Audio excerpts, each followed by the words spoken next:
Fala pessoal, Felipe aqui. E no vídeo de hoje vamos falar sobre a arte grega em seu período arcaico.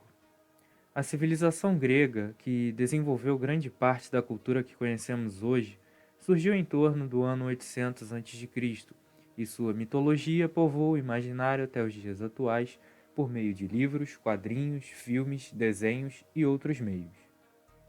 Nos primeiros séculos de domínio sobre a Grécia, a arte dessas tribos, segundo Ernest Gombrich, era bastante rude, desgraciosa e primitiva. Ao observar a cerâmica produzida no período, podemos perceber a decoração com padrões geométricos simples, a presença de desenhos minimalistas e de formas rígidas.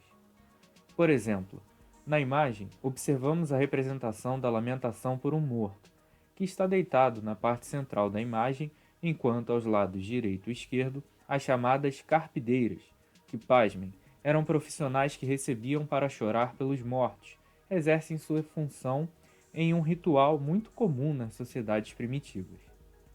É importante ressaltar que, embora as culturas grega e egípcia tivessem contato uma com a outra, a diferença entre elas era que a egípcia não mudou quase nada em 3.000 anos.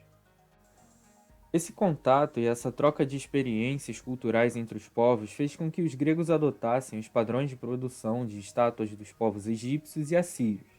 Para isso, eles pegavam um bloco grande de pedra e desenhavam os quatro lados do corpo, começando a esculpir até formar essas figuras rígidas e sem uma posição muito natural. Observe como todos os lados da figura estão equilibrados e como possuem o mesmo tamanho e posição. O propósito de esculpir as imagens assim era preservar o maior tempo possível e fazer com que elas permanecessem de pé sem quebrar. A temática dessas imagens, tanto desenhadas, pintadas ou esculpidas, eram em sua maioria representações de deuses, heróis de guerra e atletas. Ao contrário dos egípcios, que descobriram um modo seguro de fazer suas estátuas e mantê-las preservadas, os gregos não estavam muito satisfeitos com suas primeiras representações feitas e decidiram aprimorar cada vez mais suas técnicas, simplesmente tentando fazer de maneiras diferentes. Outro ponto importante de mudança ocorrido foram as representações das cerâmicas ou vasos que eram destinados a armazenar vinho ou azeite, com um maior apreço pelas representações de histórias que tomavam cada vez mais espaço nos objetos. A pintura de vasos acabou se tornando algo de grande importância em Atenas e havia uma certa competição entre os artistas para saber quem conseguiria aprimorar primeiro as técnicas de pintura. Na imagem, vemos Aquiles e Ajax jogando dama em sua tenda. Perceba como a pintura desse vaso se assemelha com a pintura egípcia, através da representação dos corpos de perfil, e como os olhos ainda aparecem de frente. Porém, os corpos já não são totalmente desenhados como na cultura egípcia, porque o artista se preocupou em imaginar e representar a imagem da forma mais próxima da realidade possível. Para que isso fosse possível, os artistas gregos tiveram que desenvolver seus conhecimentos até chegar à técnica conhecida como escorço. Segundo a definição da Enciclopédia Itaú-Cultural, escorço é a representação em desenho ou pintura de qualquer objeto ou figura humana, a partir da aplicação das leis da perspectiva.